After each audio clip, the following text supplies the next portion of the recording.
Chop, how do the Mavericks find a way to climb back into this series tonight? Or is it a simple matter of Phoenix talent and the talent that they have is just simply overwhelming for the Dallas Mavericks to overcome that in this series? You know, I think the depth they can come at you with has been overwhelming. Mm-hmm. Like, you know, Batsiga is really riding Dwight Powell. To the point where I think he said, like, Biyombo, he thinks Biyombo is a better player. So that would mean that their third big man is better than our first. Or on the level. Because when they tried to hide Doncic with Biyombo on the floor, Biyombo was out there, had a block shot. I think I hit in game 2, dunk. Now, I don't know if Biyombo's better, but. No, I don't think necessarily, but I get the point. You get the point.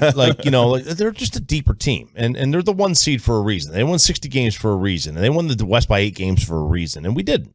They're a better basketball team. Now, our counter to that is get the best player on the floor. Mm-hmm.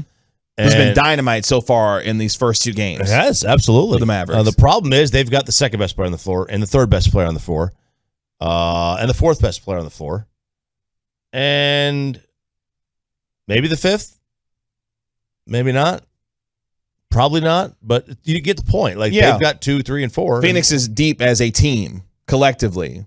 Yeah, they probably have 2, 3, 4, 6, 9, 10.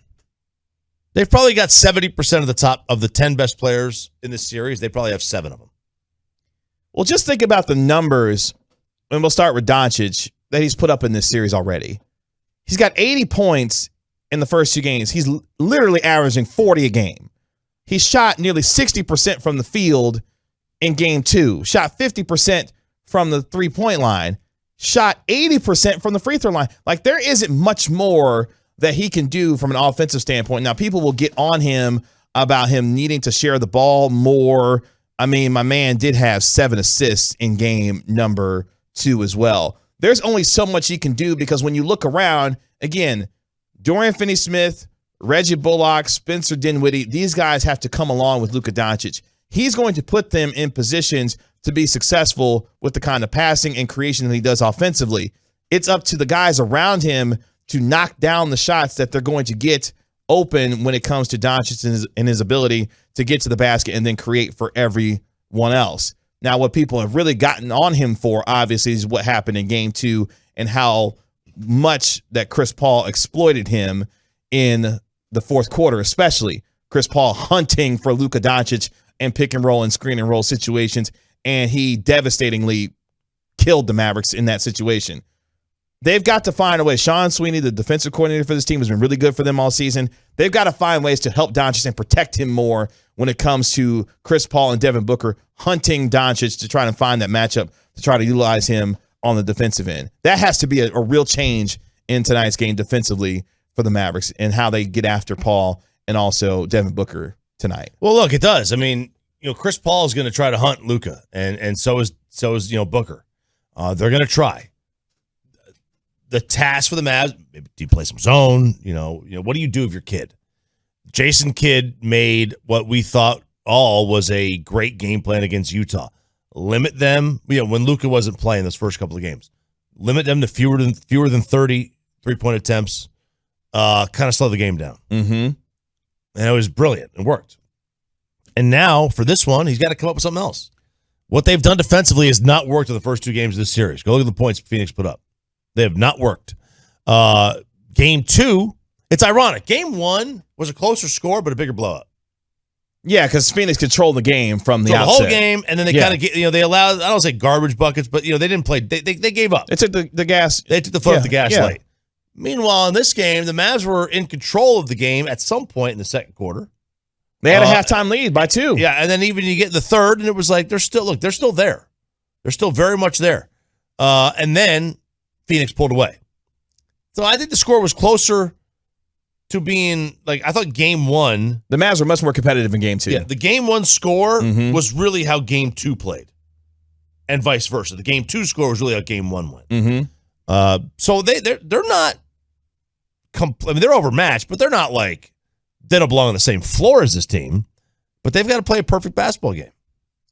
And when you look at the Mavericks and what they have to do tonight, and maybe they have to try and speed things up with Phoenix, get up and down a little bit more in transition. Now, that obviously is counter to how they like to play in terms of the slow pace that they play. They were the slowest paced team in the league this year, possession-wise. They may have to try and speed things up to get some things done in transition to try and create some easy buckets for them to be able to get some easy points, to start off the game. Because what you can't do in like games 1 and 2, you cannot allow Phoenix to blitz you the way that they did in the first couple games. They jumped out to a 22-7 lead in game 1 in the first 7 minutes. They jumped out to a 12-2 lead in game 2. Now, give credit to the Mavericks for being able to come back and be able to get themselves back into the ball game.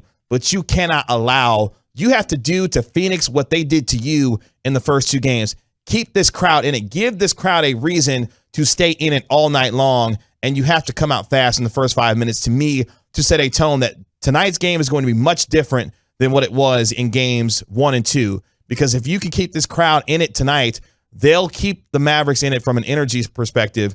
It's up to them now to knock down shots. But I think that might be one thing that you see different tonight in game 3 is the Mavericks try to get out and transition a little bit more to make things easier for them to get some easy buckets tonight. They're going to need all the easy buckets they can get. Absolutely. And the other thing, they cannot get down 9-zip. Yeah, they can't get blitzed again. No. Like those two, you're playing catch-up. And I know they were able to tie it and take a lead. You're still playing catch-up. If that was tied at 5, instead of being 9-zip, then their 2-point lead at halftime is 7. And who knows if the game changes? It probably doesn't change at all, but who knows? You don't know. You don't know what happens there. So, I mean, they cannot get up the same kind of start. They've been slow starts. It's got to be better than that. Definitely has to be better. I think the energy of the crowd will be in it. I think the Mavericks will find a way. Look, I've always said this about these kinds of series when the team gets down 2-0, especially, in the NBA playoffs. If you don't find a way to win game 3 by hook or by crook, you don't deserve to win the series. Because at some point, some pride has got to be able to kick in. I know that the Phoenix Suns are a better team overall and will most likely be the better team in this series. But you've got to find a way to stand up and protect your home court.